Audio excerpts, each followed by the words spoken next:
जहाँ तक आप एक अनुभव की, एक एक्सपीरियंस की बात कर रहे हैं, तो क्या है कि हम लोग बचपन से ना घर में एक कैलेंडर लगा करते थे, तो उस पर लिखा रहता था गीता सार, जिस पर लिखा रहता था कि परिवर्तन संसार का नियम है।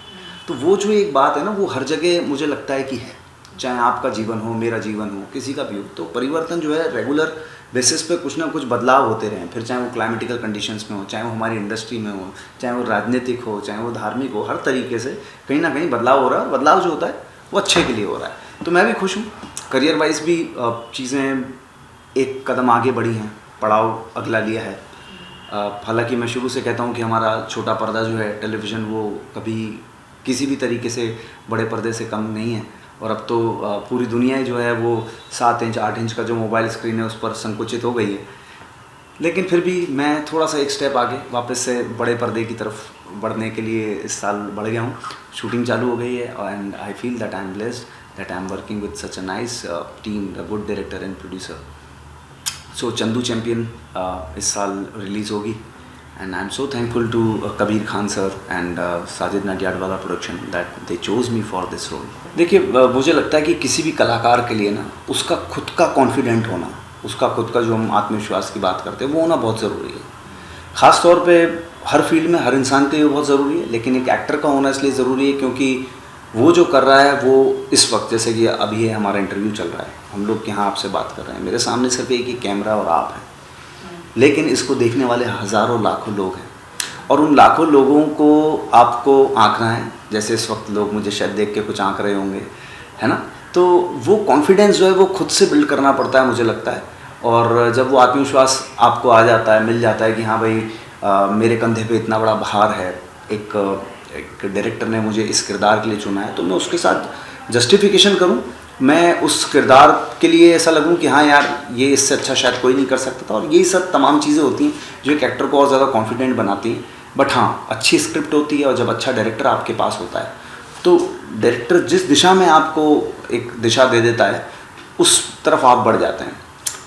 सुर अलग अलग हैं हारमोनियम पे, जो आपने एक राइट सुर पकड़ लिया, उस कॉर्ड को आपने प्ले कर दिया तो आप सही जगह जाने लगते हैं। और जब आप सही जगह जाने लगते हैं आधे रास्ते में भी, तो आपको कॉन्फिडेंस आ जाता है। तो वैसा ही मुझे लगता है कि एक एक्टर की जर्नी में भी होता है। देखिए, सबसे पहली बात तो यही कहूँगा कि जो आपने एक OTT सिनेमा और इसकी बात की है, ये बहुत सारे लोग कहते होंगे और मैं अक्सर अपने इंटरव्यू में ये बात कहता हूँ कि जब मुंबई में कोई भी कलाकार आता है, कोई भी एक नया लड़का लड़की हीरो हीरोइन बनने अपने सपने लेके अपने गांव से शहर से आता है, तो स से सीने में सिनेमा ही होता है।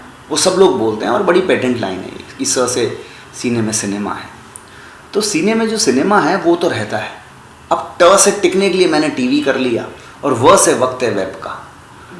तो ये एक दौर मुझे लगता है कि देखा जाए तो कलाकारों के लिए बहुत ऑप्शंस बढ़ गए हैं। पहले आप सिर्फ एक टीवी तक ही सीमित थे, आपको था कि या तो टीवी करेंगे या फिर फिल्म करेंगे। अब OTT इतने सारे प्लेटफॉर्म चीज़ें आ गई, जैसे मैंने कहा कि आप ये समझिए कि पूरा जो एंटरटेनमेंट है वो सिर्फ एक मोबाइल स्क्रीन तक रह गया।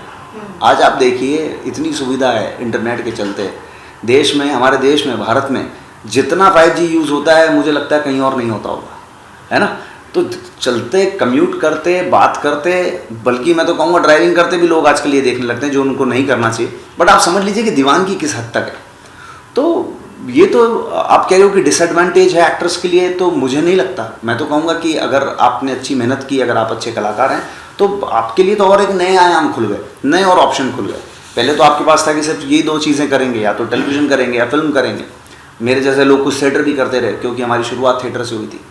तो अब तो बहुत वास्ट है, ये एक अलग दुनिया है। Now it's a big umbrella all together, जहाँ पे आप, मैं ऐसा काम करना चाहता हूँ तो आप ऐसा कर सकते हैं, बशर्ते आप उस कैरेक्टर के लिए उतने फिट हों और आप उस कैरेक्टर को, उस रोल को उतने अच्छे से निभा पाएँ, डायरेक्टर आपको पसंद करें। मुझे लगता है कि sky is limit for all the actors at this point of time.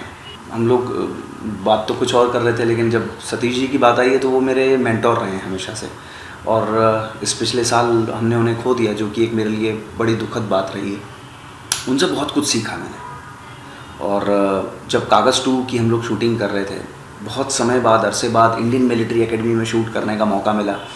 तो एक कैडेट के रोल में मैं और साथ में दर्शन कुमार, हम दोनों शूट कर रहे थे। और मैं सतीश जी को बार बार कह रहा था कि सर, ये एक सपना होता है फौजी का रोल बहुत लोग करते हैं, पुलिस वाले का रोल बहुत करते हैं, बट उन्हीं की एकेडमी में रियल कैडेट्स के साथ, रियल फौजी जहाँ से रियल ऑफिसर्स हमारे देश के तैयार होते हैं, उनके बीच में आप शूट कर रहे हैं उनके साथ, और उनकी लाइफ को इतने नज़दीक से देख रहे हैं। ये तो जो लोग एनडीए के या सीडीएस के एग्ज़ाम देते हैं वही लोग सिर्फ देख पाते हैं पास करने के बाद। तो मैं अपने आप को बहुत सौभाग्यशाली मानता हूँ कि मुझे ऐसे मेंटोर साथ में मिले। हाँ, उनके ना होने से फिल्म थोड़ी सी डिले हो गई है रिलीज़ होने में, बट इस साल आप मेरी वो फिल्म कागज़ पार्ट 2 वो भी देख पाएंगे और चंदू चैंपियन भी देख पाएंगे। और रही बात ओटीटी की, तो आजकल बहुत एक अच्छा यूथ बेस्ड शोज़ बहुत अच्छे आ रहे हैं टेलीविज़न पे, तो उसके लिए भी एक हमारा शो है वेटिंग फॉर समर, उसमें आप मुझे देख पाएंगे। तो ये ऑडियंस का, मेरे बड़ों का, मेरे जो मेंटोर रहे हैं उन लोगों का, अच्छे डायरेक्टर्स का प्यार आशीर्वाद है, आप सब ऑडियंस का प्यार है कि कलाकार को मौका मिल रहा है, उसको अपनी जो कला है वो दिखाने का मौका मिल रहा है। वरना शहर इतना बड़ा है, लोगों के सपने इतने बड़े हैं, कहाँ से चीज़ें सबके लिए हो पाएंगी। एक ही हिस्सा है ना वो रोटी का, उसको थोड़ा सा आप खा लेंगे, थोड़ा सा मैं खा लूँगा, थोड़ा सा, बहुत लंबी लाइन है, तो सबको थोड़ा थोड़ा मिल रहा है। मुझे लगता है पेशेंस जो है ना, एक वो एक ऐसी चीज़ है जो हर कलाकार में होना बहुत ज़रूरी है। क्योंकि अब ये समझ के चलिए कि अगर वो ठहराव नहीं रहेगा ना, तो ना तो आप एक्ट कर पाएंगे, अभिनय कर पाएंगे, और ना इस शहर में टिक पाएंगे। वो दोनों चीज़ें हैं। कोई मुझे बोल दे कि इस इंसान में ठहराव नहीं रहा, अगर हम सोचें कि भाई हाँ, लोग रातों रात स्टार बनते हैं इस शहर में, मतलब जो कहते हैं ना कि तकदीर है साहब, मुकद्दर है। देखिए, असफलताएं असीमित हैं, चुनौतियां भी बहुत सारी मिलती हैं, लेकिन जब आप उनको किस तरीके से हासिल कर रहे हो, ये एक बहुत बड़ी बात है। और लोग किस्मत पे छोड़ देते हैं। न्यू कमर्स जितने जो आते हैं, अरे ठीक है डेस्टिनी, ठीक है डेस्टिनी इज़ इम्पॉर्टेंट, लेकिन किस्मत बदले नहीं बदले, वक्त ज़रूर बदलता है। ये एक चीज़ मुझे लगता है कि अगर आप और हम सब लोग अगर गांठ बांध लें, तो फिर हमको कोई नहीं रोक सकता। तो जो न्यू कमर्स आते हैं, काफ़ी लोग मुझे बोलते हैं कि सर आप तो पिछले 10 साल से इस इंडस्ट्री में हैं, आपने हर चैनल पे लीड रोल किया, ये किया। मैंने कहा सर देखो, जो पहले किया ना वो आप पीछे छोड़ दो, अब नया मैं आपके साथ कर रहा हूँ ना, इसमें से कुछ हम नया करेंगे। तो या तो किसी भी एक्टर को वो बैगेज भी नहीं रखना चाहिए और उनको भी नहीं रखना चाहिए। मैं काफ़ी कुछ ऐसे भी कुछ एक्टर्स को देखता हूँ जो अभी नए नए आए हैं और एकदम से एक स्टारी या फिर एक एरी एटीट्यूड उनका हो जाता है। तो मैं उनको वही कहता हूँ कि आप बहुत अच्छे हो, बहुत अच्छी मेहनत कर रहे हो, लेकिन थोड़ी से शांत सहज रूप से आप अगर मेहनत करोगे तो आपको ज़्यादा अच्छा लगेगा। शायद कुछ लोगों को कभी बुरा लगता होगा, जो लोग मानते हैं उसको फॉलो भी करते हैं, बाद में कहते हैं सर आपने सही कहा था। क्योंकि यहाँ टिकने के लिए ना ठहराव ज़रूरी है।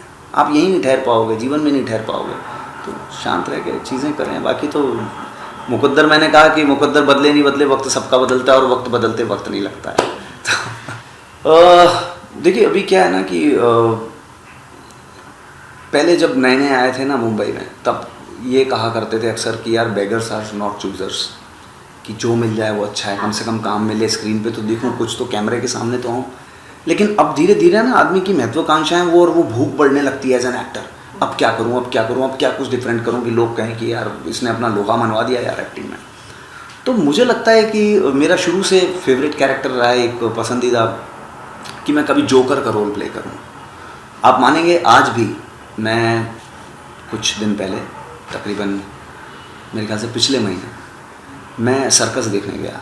और ये नहीं था कि मुझे मेरे 3 साल के बेटे को सर्कस दिखाना है, उसके लिए वो पहला एक्सपीरियंस था, लेकिन मैं भी उतना ही उत्साहित था, क्योंकि वो जो कैरेक्टर्स वहाँ होते हैं, वो जो जोकर होते हैं, वो उनसे बड़ा कोई एंटरटेनर नहीं है। और उस किरदार को, मैं तो राज कपूर साहब का भी फ़ैन हूँ, चाहे वो जोकिन फिनिक्स ने किया हो, चाहे राज कपूर साहब ने किया हो, क्लाउन से मुझे एक अलग प्यार है। हाँ, जब लोग ये कहते हैं कि यार शक्ल से तो आप बहुत विलेनियस नहीं लगते हो, मैं उतना ही ग्रे शेड का कोई कैरेक्टर या फिर उतना ही एक विलेनियस रोल भी करना चाहता हूँ। टेलीविज़न पे किया है, लेकिन बड़े पर्दे पे करना चाहता हूँ। तो मुझे लगता है कि वो एक ऐसा एक मौका होता है जहाँ पे एक एक्टर एक अपना पूरा एक ग्राफ, अपनी एक उसका किस आर्क तक, किस लेवल से लेके कहाँ तक वो एक्ट कर सकता है, क्या उसका ग्राफ है, वो वहाँ पे वो बता दिखा सकता है। तो ये 2 कैरेक्टर ऐसे हैं जो मेरे पसंदीदा हैं और जिनको मैं कभी मौका मिला तो मैं ज़रूर करूँगा। और मुझे यकीन है कि ऑडियंस को मेरे वो रोल पसंद आएंगे। इसमें कोई दो राय नहीं है कि इतिहास के पन्नों में ये दिन लिखा जाएगा, देखा जाएगा। और जिस तरीके से रामनवमी सेलिब्रेट होती है ना, उस तरीके से ये 22 तारीख हर साल, मैं कहता हूँ आने वाले सालों साल तक ये दिन इसी तरीके से हर बार सेलिब्रेट होगा। क्योंकि देश में इस वक्त जिस तरीके से एक धार्मिक तौर पे, एक आस्था के तौर पे, एक विश्वास के तौर पे एक ये जो जागरूकता वापस से आई है, ये बड़ी कमाल है। और ये भी शायद कहते हैं ना, होई सोई जो राम रची राखा, तो ये भी शायद निश्चित होगा कि इस साल में, इस मंथ में ऐसा कुछ होगा कि सारी शक्तियाँ, आप देखिए ना, आप नीचे उतर के माहौल देखिए ज़रा, आप देखिए आपको 15 अगस्त की तरह एक गाड़ी पे, साइकिल पे, रिक्शा पे, बस में, कार पे, सब जगह आपको आज झंडा लहरता हुआ दिखेगा, जय श्री राम का नारा लगता दिखेगा।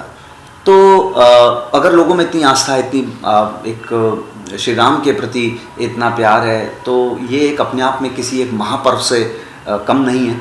और मैंने सुना है कि लोग तो अब ये नारे भी लगा रहे हैं कि राम जी दूर हुई अब सारी दूरी है, और अब आप आ गए हैं तो अयोध्या अब जाके पूरी है। तो ये जो एक माहौल है, जो भजन चल रहे हैं, जिस तरीके से रामलला के स्वागत की तैयारी हो रही है, ये चीज़ें अभूतपूर्व हैं। कभी भी हमारे देश में आज तक कभी ऐसा नहीं हुआ कि किसी एक भगवान के लिए इस तरीके का एक इतना बड़ा समागम हुआ हो, इतना बड़ा कुछ हुआ हो। तो ये अपने आप में एक इतिहास में हमें हमेशा याद रखने वाली बात होगी कि 22 जनवरी को श्री रामलला का फिर से एक आगमन हुआ था और अयोध्या क्या पूरा देश फिर से जगमगाया था। और ये एक बड़े सौभाग्य की बात है कि हम इस जीवन में ये चीज़ देख पा रहे हैं। देखिए, मैं यही कहूँगा, मेरे सभी जितने भी फैंस हैं, फॉलोअर्स हैं, दोस्त हैं, या फिर जो लोग अभी इस वक्त मुझे इस इंटरव्यू के माध्यम से देख रहे हैं, कि यार एक कलाकार ना बहुत मंसूबों के साथ इस शहर में आता है और उसके सपने पूरे होते हैं। जैसे कि मैंने अभी नसीब की बात कही कि नसीब बदले ना बदले, वक्त ज़रूर बदलता है। तो वो वाली बात है कि मैं चाहता हूँ कि मेरे लिए भी कुछ एक अगला पड़ाव जो है, एक ये छोटी स्क्रीन से लेके बड़े पर्दे तक का है। उसके लिए आप लोग वैसे ही मुझे प्यार दें, मुझे सपोर्ट करें, मुझे बहुत ज़रूरत है। अगर आप लोगों ने मुझे जिस तरीके से अलग अलग चैनल पे जब जो कोई शोज़ आया, आपने उतना प्यार दिया, उतना प्यार आपने मेरी फ़िल्म देखकर मेरे काम को अगर सराहा, मुझे मेरी कमियां बताई, तो मुझे लगता है कि मैं इस फील्ड में, इस क्षेत्र में और बेहतर काम कर पाऊँगा। मैंने अभी तक इस तरीके की कोई रिक्वेस्ट कभी कहीं किसी इंटरव्यू में कभी किसी के आगे नहीं की, लेकिन मुझे लगता है कि हाई टाइम है। और सौभाग्य ना हर दिन सोता है, देखें अब आगे क्या होता है। तो वो सारी चीज़ें जो हैं वो ऑडियंस के हाथ में है, आप लोगों के हाथ में है। कलाकार जो है ना वो कभी अर्श पे है और कभी फर्श पे है, वो सिर्फ ऑडियंस की वजह से है। बाकी सिर्फ पानी का बुलबुला है बम्बई शहर में। जब तक आप चल रहे हो, बन रहे हो, आपकी वो चीज़ बनी हुई है, करके एकदम से ख़त्म हो गया, चीज़ बात ख़त्म हो गई। तो वो जो गुब्बारा है, चाहे वो हमारी प्रसन्नता का हो, खुशी का हो, चाहे वो एक कलाकार के जीवन का हो, वो बना रहे। उसमें रंग दिखते हैं अलग अलग। जब पानी के बुलबुले बच्चे उड़ाते हैं ना, तो वो दिखते हैं, वो चलता रहे। और वो तभी दिखेगा जब आप लोग उनको प्यार दोगे, वो साथ दोगे।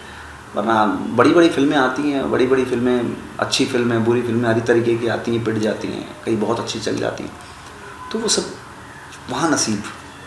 तो वो वक्त भी आप लोग बदल सकते हैं। आप लोगों से रिक्वेस्ट है, आप लोग ऐसे ही मुझे प्यार दें। और मैं हमेशा से आप लोगों का शुक्रगुजार हूँ और हमेशा रहूँगा।